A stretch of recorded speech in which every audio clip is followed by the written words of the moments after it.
Welcome to the Pear Fair today. And today's story, as we get into today, is called The Seed in the Mud. Hopefully you enjoy our story. We'll get back to it in a minute. Thank you.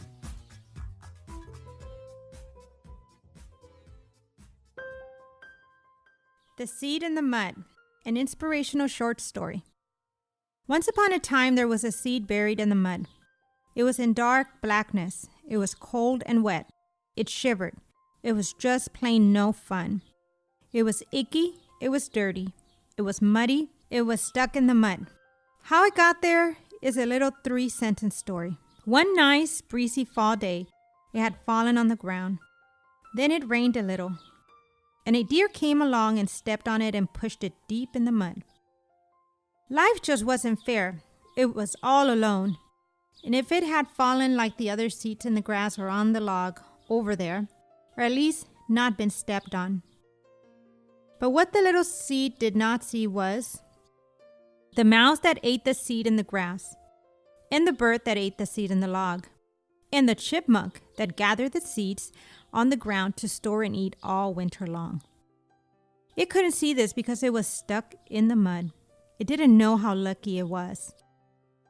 Now, besides being squished tight in the mud, it was also locked in its shell. It tried to get out of its terrible predicament, but the fall days got shorter and shorter. It got colder and colder too. It had no strength to get out of its shell. The mud was frozen solid. The deep snow covered it. It went through a terrible, cold and dark winter. Finally, after what seemed forever, slowly the days grew a little longer, a little warmer. The seed had work to do. It began to grow. The water in the mud had softened its shell. Still, how hard it was to get out of its shell. It had to exert energy like never before. It struggled and struggled. Finally, it broke free.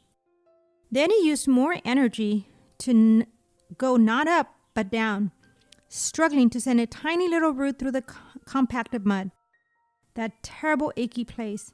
It needed something to tightly hold on to because now it had to struggle yet again with great effort to send a tiny little shoot to the light above through all that icky mud.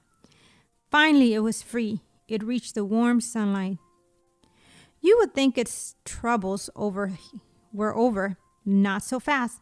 In a whole year, it grew only a few inches, while the other plants grew by leaps and bounds, as if to mock the little seed. Every fall, it lost its leaves. In winter, it barely survived, covered with snow. And as it got a little taller, it had to go through windstorms and blizzards. But one thing was peculiar. Even when it slowly grew up to the sunny blue sky, it never forgot its roots. It had the wisdom to keep growing its roots deeper and deeper in the mud. In fact, it used every windstorm, every blizzard, every shaking, every vibration to wiggle its roots deeper and deeper into the black, icky mud. It knew the importance of a solid foundation because it always remembered where it came from, how it had been protected and helped by the mud. The years rolled on and the seasons too. Each summer, it so slowly but surely grew. Each winter, it became a little tougher and stronger. It had little joys and little sorrows throughout its life, like all of us do. Then came the fiercest of all storms. The wind blew so violently, this way and that. Trees all around were dashed to the ground, broken, uprooted, a jangled mess. After the devastation, the sun shone once again. To be sure, it didn't look so pretty. Some leaves were missing, in fact, quite a few. But that would soon be remedied, because it hadn't forgotten its roots as a seed in the mud. It stood there in all its glory. It had become the mighty oak tree. The end. As we heard our story, there was a seed, and we all, a couple things as we go over today, as we talk about the story and we connect it to our lives.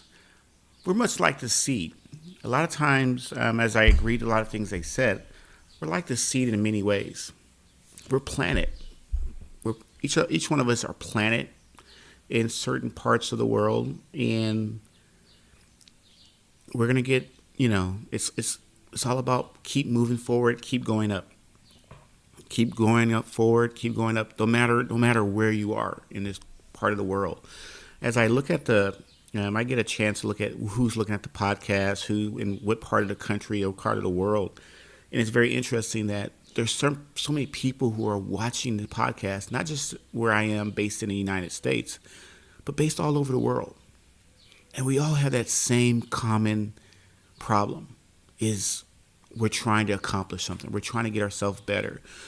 Each and every day, we are trying to motivate ourselves. The people who are listening to this podcast, we all have something in common. We want to get better. We want to do better. And if this podcast is making you better and listen to us every day and listening to us every day is making you better and making me better, making the people around you better, making your home a lot better, it's well worth it. Spread the word. Send it to someone else. Say, hey, check out this podcast. Very, very, very interesting podcast to listen to. As I listened to the story, and I found the story, and I can't take credit for it. It's this wonderful author. She wrote the story, and it just struck me how sometimes I do feel like I'm stuck in the mud. And I'm stuck in the mud, and nothing is happening. Everyone around me is getting this, doing this, having that. And I'm sitting there like, wow, well, what about me? What about me? Today I was dropping off my son at school, and as I got him out, got situated, and walked in. There was this. You always see this. I've been looking at getting a new car, looking at purchasing a new car, a new truck, and as soon as I let him out the car, this new truck just came up right beside me. And, I was like, oh, boy, that's a sign. Maybe it's a really nice truck. And my son looked at it. We looked at it and said, wow, Dad, that's nice. I said, yeah, it sure is, son. So you have these signs like, wow, I'm working. I'm out there. I'm doing this. I'm doing that. But I still have my old truck. And it's just some things you have to just ignore and just keep moving forward in your plans. I know what my goal is about my car. I know what I want to do with my car. And I shouldn't be swayed just because I see something that's more shiny and get jealous and say, well, what about me? And then make bad decisions and then put yourself more into debt and things that you don't want. As the seed was in the mud, it had this great promise on it. And as you notice, the seed eventually turned into a mighty oak tree. But it had to be patient. It couldn't rush the process.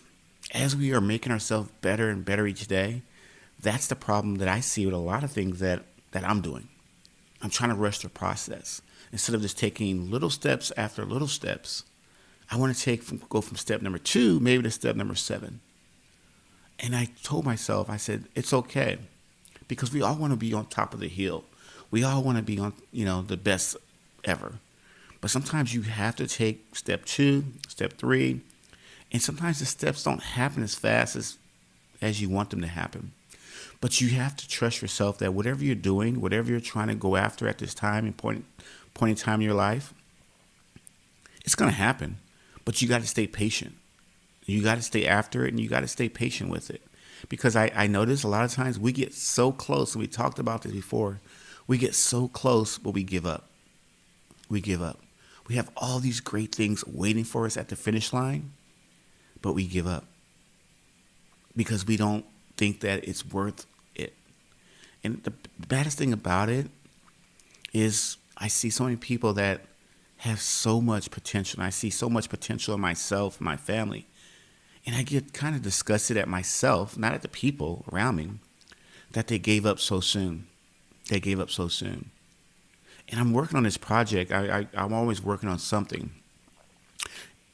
And I notice I need this one little piece, this one tool to complete the project. And it's been frustrating me that I don't have this tool. I have a tool, but it's not working. I need something a little bit better.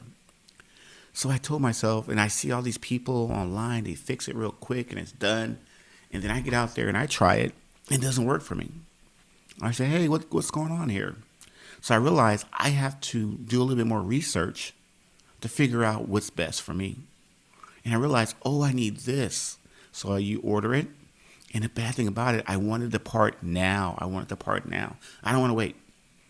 They said, the part won't be here for another week. And I said, I want to have my thing fixed now. And I said, this is a test. This is a test. Just be patient. You waited this long. You have the other parts. Once that part gets here, you sit down, you fix it. It's not going to take that long. But if you're rushing, you're constantly rushing, and you're trying to tell, I need this, I need that, I want it done now, eventually you'll never learn. As I've gotten into the podcast, I've learned there's certain things that you have to do every day. For this podcast to go up, there's certain things I have to do.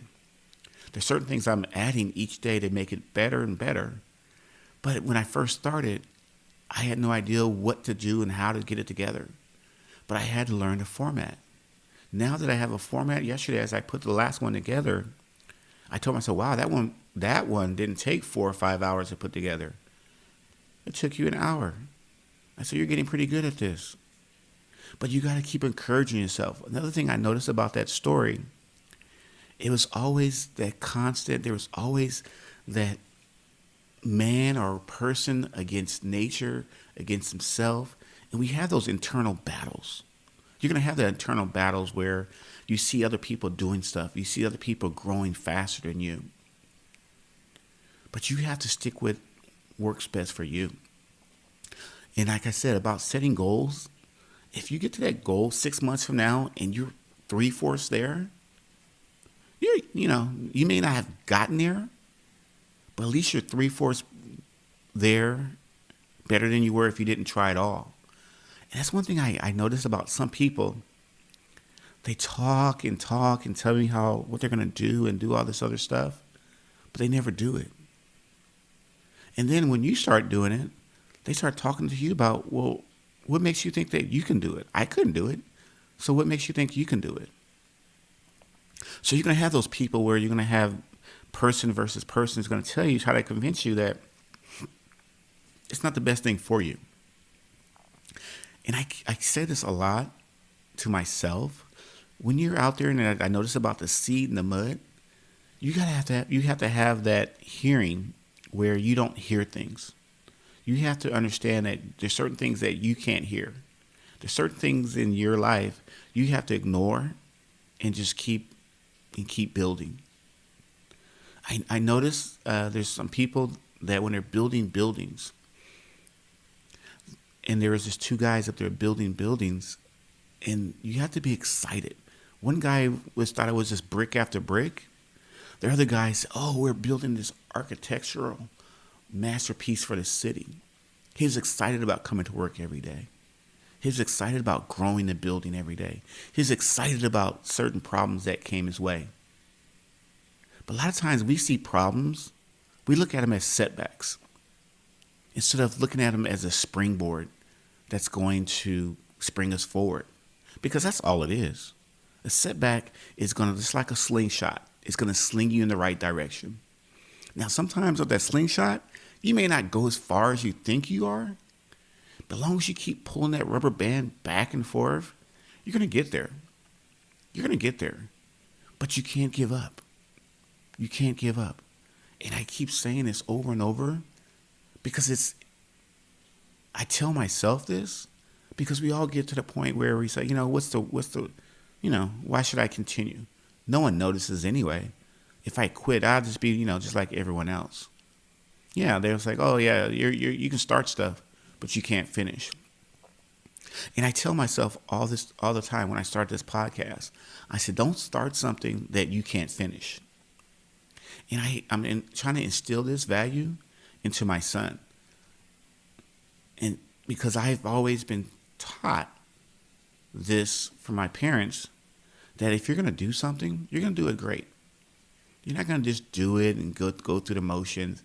If you're cutting the grass, you're making a salad, or you're making something for work, or whatever you're doing, you're going to do the best that you can.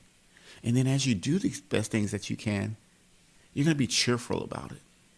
Because I noticed in the story, there was times that seed who kept getting pushed down and kept getting pushed down. And then eventually it started to sprout a little bit. but it wasn't sprouting fast enough. You worry about what you need to do. Don't worry about what everybody else is doing. And that seems to be the problem a lot of times. We're worried about what other people think about what we're doing. And as we go and as we get out of here for the day, I want to just remember, if you're not cheering yourself every day to get better and better, don't look for other people to cheer for you, because they're not always going to be there for you. Before you go out today and before you leave, wherever you go, make sure you tell yourself 3 to 4 good things about yourself. Build yourself up. Don't wait for three or four people to tell you how wonderful you are. Build yourself up, because you're going to get pushed down. Once you get to the job or whatever, you're going to get in that mud and someone's going to push you down. And they're going to keep stomping on you and stomping on you. But all you have to do is just be patient and just keep smiling and keep growing, going up, up, and up. And you'll be fine. But sometimes it's painful. Sometimes it's like, wow, why did they say that to me? I'm just trying to do my job. I'm just trying to come in here and provide for my family. I didn't sign up for all this. Because they know you're going places. They know you're going places. Because the ones that aren't going places, you already know the people who aren't going places. But it's not your job to tell them that. Your job's to focus on you. Well, thank you again for joining us on the Para Fair today.